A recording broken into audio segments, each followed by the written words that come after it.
Channel के like कीजिए, subscribe कीजिए, शेयर कीजिए। महादेव, अपनी भोलेनाथ के चरण में प्रणाम करती हूँ, गणपति के चरण में प्रणाम करती हूँ, अपनी माता पिता के चरण में प्रणाम करती हूँ, मेरा गौरी मैया के चरण में प्रणाम करती हूँ। मेरा प्रणाम स्वीकार हो, स्वीकार हो। जय हो जितिया माता, जय हो जित बंधन माँ बाबा। एक दुखिया सुखिया दोनों बहन थी। दुखिया बहुत दुख करती थी, बहुत गरीब थी, और सुखिया बहुत सुखी में जीवन बिताती थी। उसका माता पिता भी सुख संपत्ति में शादी किए थे, और दुखिया एकदम गरीब में पूरा गरीब थी बेचारी। अपना बहन की यहाँ खाना बनाने जाती थी, क्या करती थी, चावल फटक के जितिया के दिन आए नहा खाए।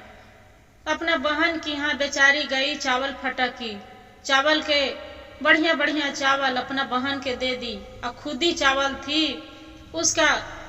सुखिया क्या की, दुखिया क्या की कि खुद ही चावल लेके आ गई। साग निकाले, साग के क्या किए कि बढ़िया साग पत्ता वाला अपना बहन के दे दिए, और जो अथी था डंटी वाला अपने ही लेके आ गई। बेचारी खुद ही चावल के भात बनाए, और डंटी के साग बनाए, और बना के अपने खाए। जितिया बाबा ले भी निकाल दिए, और बच्चे को खिला दिए। जो खिला दिए 12 बजे एक बूढ़ी से आए, बूढ़ी अम्मा आए, बोले बेटी बहुत कस के दरवाजा खटखटाए। जाके दुखिया जाके एक दरवाजा खोलती है, जाके दरवाजा खोल के बूढ़ी अम्मा बोले बेटी बहुत कस के मेरा भूख लग रहा है, कुछ खाने के लिए है बेटी, दे सकती है बेटी, बहुत भूख लग रहा है। दुखिया बोली हाँ अम्मा, खुद ही चावल के बनाई हूँ, डंटी के साग बनाई हूँ अम्मा, जे आप खाएंगे खुद ही चावल के भात। बूढ़ी अम्मा बोले कि हाँ बेटी जो भी है दे दो, रूखा सूखा हम खा लूंगी। बूढ़ी अम्मा के खुद ही चावल के डंटी के साग दे दिए। दुखिया बेचारी ऐसी खाना निकालने गई तो आंख में आंसू भरे पोंछ के कहती है या जितिया बाबा, एक मेहमान के भी हम अच्छा से स्वागत नहीं कर सकते हैं कि दुख भारी ऐसा है कि खुद ही चावल के डंटी के साग के हम उनका भोजन करा रही हूँ। इतना बेचारी आराधना करके एक लोटा पानी और जाके खाना बूढ़ी अम्मा को दे देती है। बूढ़ी अम्मा बोलते हैं कि बेटी खाना तो खा ली, बाकी रात्रि के समय में मेरा आंख से आंसू आंख से नहीं दिखता है बेटी, कहाँ जाए रात्रि के समय में, चोर चुहार दिन समैया खराब बीतता है, ये रात्रि में कहाँ जाए, कुत्ता बिल्ली नोच लेगा काट लेगा। वो दुखिया बोलती है कि अम्मा मेरे घर में तो न खटिया है न पलंग है, मैं भुइये में लेटती हूँ, आपको लिए हम अपना आंचल बिछा देती हूँ। बेचारी क्या करती है दुखिया कि अपना आंचल बिछा देती है और अपने ही ऐसी जमीन में लेट जाती है। बूढ़ी अम्मा भोर में होते हैं तब बोलती है बूढ़ी अम्मा की बेटी मेरा अथी बाहर लगे है, छरछरी करे कि भड़भड़ी करे। ये बूढ़ी बेचारी दुखिया बोलती है कि अम्मा आप भड़भड़ी कर दीजिए। बेचार दुखी बूढ़ी अम्मा रहती हैं, पूरा भड़भड़ी कर देते हैं। जो भड़बड़ी कर देते हैं, बूढ़ी अम्मा से दुखिया से पूछते हैं बूढ़ी अम्मा कि बेटी ये हम अपना कहाँ साफ करूं, जे कहाँ कर दूं, भड़भड़ी कहाँ करूं। ये बोलती है दुखिया कि बूढ़ी अम्मा नहीं है, नींद में सोई रहती है बेचारी। बोलती है कि एक कोने में कर दीजिए अम्मा, ठमा ठमा हम सुबह साफ कर लेंगे। बोलते हैं कि ठीक है। बूढ़ी अम्मा कोने में कर लेती है। बूढ़ी अम्मा बोलती है कि बेटी ये हम कहाँ साफ करूं। बोलती है कि अम्मा ये मेरा साड़ी आंचल है, इसी में पोंछ लीजिए। साड़ी के आंचल में पोंछ लेते हैं। फिर बोलती है कि बेटी हम हाथ साफ करना है, हम कहाँ करें। वो बोलती है दुखिया कि अम्मा मेरी माथे में साफ कर दीजिए, पोंछ लीजिए। कहाँ बतावे रात्रि के समय में, मैं गरीब पानी मेरे घर में है नहीं, मेरे घर में लाइटिंग नहीं है, मेरे घर में कुछ नहीं है, हम कहाँ बतावें, इसीलिए मेरे माथे में पोंछ लीजिए। बूढ़ी अम्मा क्या करते हैं कि हाथ उन्हीं को माथे में पोंछ लेते हैं। सुबह उठती है, दुखिया नहीं देखती है, सारी काम करके चल जाती है, उपास रहती है, जितिया के व्रत कैले गंगा स्नान करे चली जाती है। जो स्नान करे जाती है तो सब दुखिया गंगा जी में डुबकी लगाते हैं, तो जैसी बाल से सोना झरझर झरझर सोना गिरने लगती है। जो सभी रहती है गुरु बहन तो पूछती है कि अरे ये तो क्या अद्भुत की कहानी है, आपको बाल में से क्या निकल रहा है, ये तो लग रहा है कि खाली सोने निकल रहा है। जे फिर दुखिया के याद पड़ते हैं कि अरे ये तो हो रात में बूढ़ी अम्मा लाइटिंग की थी, तो उस तो हम साफ नहीं किए हैं, हम आ गए, पहले जाती हूँ गंदगी साफ कर देती हूँ, तब आपके गंगा जी में हम स्नान कर लेंगे, उपास में तब पूजा करेंगे जाके। दुखिया आती है गंगा जी में स्नान करे के पहले घर आके देखती है कि कोने कोने में जहाँ जहाँ जो भड़बड़ी करे थे, जहाँ देख रहे हैं कि सोना के ढेर लगल है। दुखिया बहुत खुश होती है, इतना खुश होती है, जाके इतना खुश होके फिर जाके बोलते हैं जय जितिया माता, आप जैसे मेरा रक्षा किए जैसे सब पर करिएगा। इतना कह के और गंगा जी में स्नान करने चली जाती है और वहां से स्नान करके आती है। फिर दुखिया के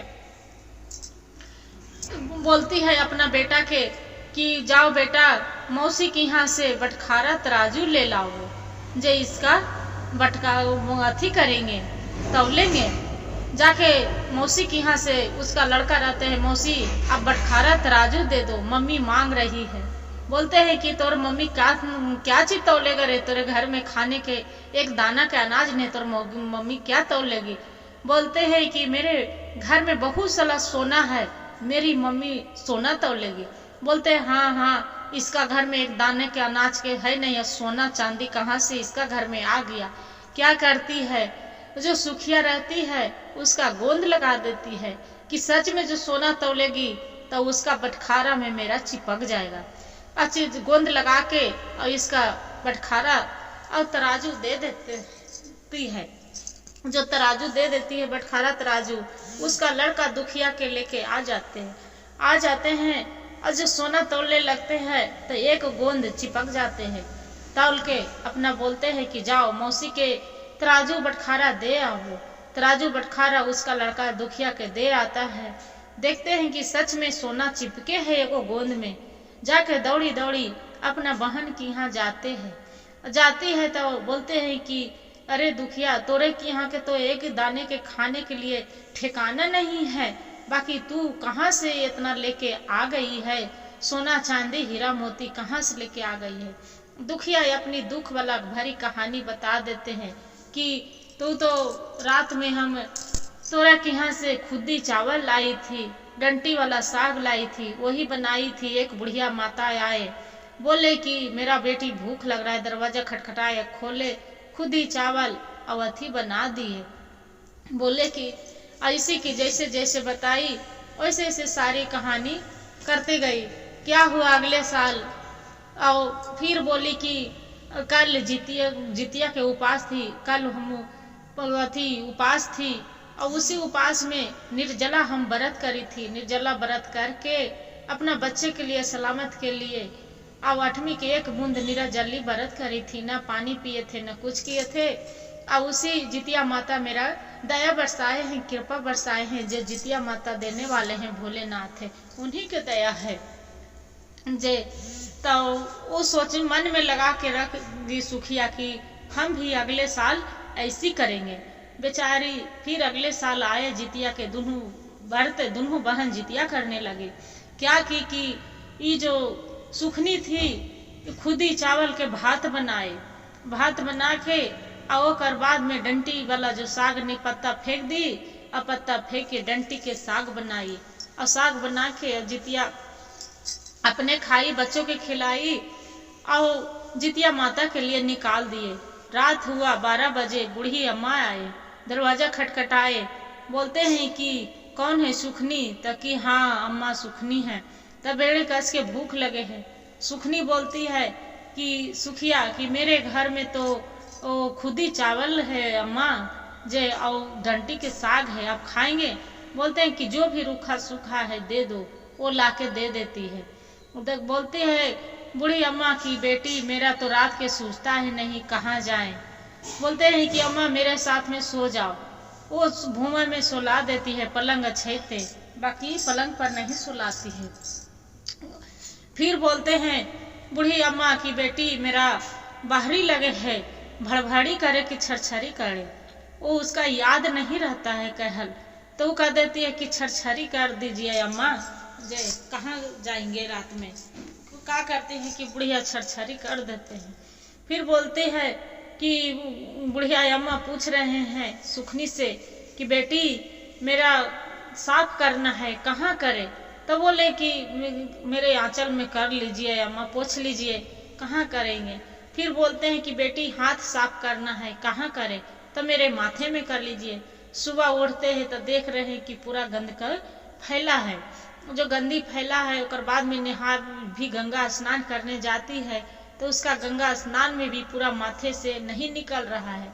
फिर बोलते हैं अपना बहन की यहाँ जब फिर आती है कोने में तो देखते हैं कि पूरा गंदगी फैला है घर बाहर। फिर गंगा स्नान करते हैं कि जय हो जितिया माता, ये तो पूरा मेरा घर में पूरा गंदा फैला है। अपना दौड़ी दौड़ी बहन की यहाँ जाती है, बोलती है कि बहन तू तो मेरी झूठ बोल दी, तू बोली कि हमको बूढ़ी अम्मा इतना दिए, मेरा घर में तो लेटरिन करके चले गए, गंदगी फैला के चले गए, मेरा घर तो बदबू मार रहा है इतना, और मेरे माथे में कहीं पोछी थे, मेरा माथा भी बदबू मार रही है, जे तू मेरे से झूठ बोल दी है। बहन पूछी दुखिया कि ये तू बताओ, तो हम तो दुखी थी, मेरे घर में एक दाने के अनाज नहीं था, हमारे बच्चे के खाने के लिए तरस रही थी, इसलिए खुदी चावल तोरे के यहाँ से ला के डंटी के साग बना के खिलाई थी। बाकी तू तो शौक से खिलाई थी कि ये खुदी चावल के और डंटी के साग, हमरा ही सोने के बिस्तर नहीं था, न खाटी न पलंग, तोर तो पलंग अच्छे थे, तू भुइया में सोलाई थी, तू अपमान तो खुद से बूढ़ी अम्मा की करी थी। बता तोरे घर में लेटरिन था तो तू बोली कि एगो कोने में कर लो, इसी के लिए तो हुआ है, जे तू सुख से करी हम दुख से करी थी बूढ़ी अम्मा के, उसी का अपमान मिला है तुम्हें। बोलते हैं कि जय जितिया माता ओकरा सुखनी कि मेरा माफ कर दीजिए कि मेरे से बहुत भूल हो गया है ये जय सुखी दुखी जय जितिया माता, जो गलती हो इसे क्षमा कर दीजिए। जाके क्षमा मांगते हैं जितिया महाराज से, जितिया करती है और खुशी खुशी बोलते हैं कि ये जितिया महाराज जो गलती हुआ क्षमा कर दीजिए और मेरा बच्चों को सही सलामत रखिए। हर हर महादेव, घर घर महादेव। गुरु भाई गुरु बहन, जो वीडियो अच्छा लगे तो लाइक सब्सक्राइब शेयर जरूर करिएगा और हर हर महादेव कमेंट में जरूर लिखिएगा।